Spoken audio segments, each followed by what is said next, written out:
Hello Star Wars Micro Galaxy Squadron fans! Today we're checking out the new ATST ARMADA Edition 0009A, a light armor class set that includes an ATST pilot.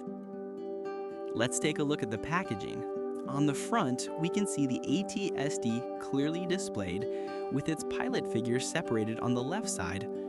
The card has ARMADA Edition branding and features the Imperial emblem in the background. Since the card has the Episode 6 logo, this ATST appears to be the Endor version featured in Return of the Jedi. Let's take a look at the back of the blister card. The back features a red hologram-style render of the ATST. The card also highlights key play features, such as the opening cockpit and the articulated leg joints, which are nicely illustrated to show how the walker can be posed. Alright, let's open up the blister. Unlike the starships, vehicles like this are always a nightmare to free from the packaging. This one has rubber bands in the most ridiculous hard-to-reach spots, and cutting them feels like doing surgery with safety scissors. No matter how many times I do this, I still panic like it's my first time. And the best part? The moment you pull it out, the parts explode everywhere like it's trying to escape. The ATST pilot is tiny, but very nicely sculpted. He features a green helmet, gray uniform, and small black gloves. Despite the size, the proportions are accurate. I compared him with the ATST pilots from my other sets, and aside from a bit of green weathering on this Endor version, he's almost identical to the others. Now let's take a closer look at the ATST itself. The paintwork features a sand brown weathering effect, which is much heavier than the standard release. The articulation is the same as the regular version. The blaster also has a decent range of motion, which really helps when posing the walker in more dynamic stances. But on my copy, the leg parts tend to pop off rather easily. It might be due to the shallow connection points, because sometimes when you pose the legs, they just come off with a small pop. It's pretty rare to see this much articulation at such a small scale. The cockpit hatch can be a little tricky to open since there isn't much of a lip for your fingernail to catch, but it's not a major issue. Inside the cockpit, there's some finely molded panel detailing which looks great for a figure this size. Though, amusingly, there's no seat in there, so I guess the pilot just stands and hopes for the best? Or maybe this tiny raised panel is supposed to be the seat? At least the seat is Cadillac-level luxury. This series really is impressive. Even though this ATST was one of the earlier releases, it still holds up perfectly against the newer figures, with no noticeable drop in quality. If anything, my biggest regret is not getting the Disney Store exclusive AT-AT set that came with an ATST and a snowspeeder. As far as I know, it featured the only snow camouflage ATST ever made, and I really wanted that one. But now that I'm back in Japan, I can't just go to Disneyland Anaheim and pick it up from an in-park shop anymore. So if Disney ever re-releases it online, I'm definitely going to ask my daughter to order one for me. But honestly, this sandy brown weathering, what scene is it actually referencing? There are moments where the ATST walks through dusty terrain, but trying to pinpoint exactly which scene this paint scheme comes from, as a casual fan, I have no idea.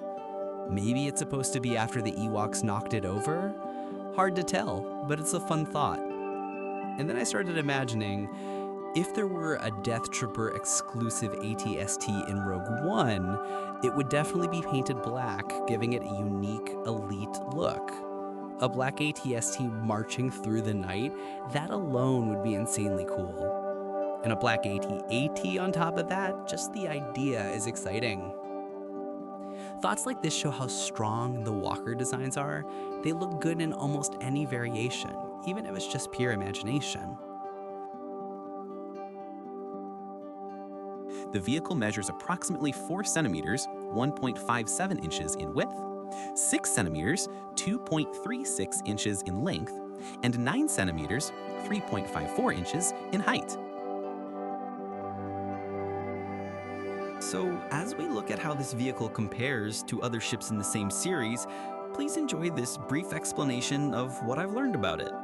The All-Terrain Scout Transport, or ATST, was a two-legged walker built by Kuat Drive Yards for the Galactic Empire. Smaller and lighter than the AT-AT, it was fast, agile, and widely used for patrol, reconnaissance, and infantry support during the Galactic Civil War. The ATST stood about 8.6 meters tall and carried 2 pilots. Its armament included twin medium blaster cannons under the chin, plus grenade launchers and light blasters on the sides, effective mainly against infantry and small targets. However, its armor was relatively thin, making it vulnerable to heavy weapons, and the exposed cockpit made it susceptible to ambush or even hijacking. In major battles, the ATST often operated alongside AT-ATs, cleaning up remaining troops and defensive positions after the larger walkers destroyed enemy strongholds. A later variant, the ATST Mark III, improved speed and durability. The walker saw action in the Battle of Hoth, moving quickly through the snow to attack rebel trenches. It also fought at Endor, where Ewoks exploited its weaknesses with traps, logs, and rocks, even leading to one ATST being captured by Chewbacca and used against Imperial forces. Despite its flaws, the ATST remains one of Star Wars' most iconic vehicles, occurring in multiple eras and evolving into new models long after the original war. Overall, this ATST from the Micro Galaxy Squadron line is a surprisingly detailed small-scale representation of the classic Imperial walker. The sculpt is sharp and packed with panel lines, pistons, and mechanical details that read well even at this size. The paintwork uses a sandy brown weathering effect, which gives the vehicle a worn, battlefield appearance that stands out more than the standard release. Articulation is simple but effective. The head rotates, and the legs can be posed to create walking or dynamic stances, although on my unit the leg joints can pop off easily, so some care is needed.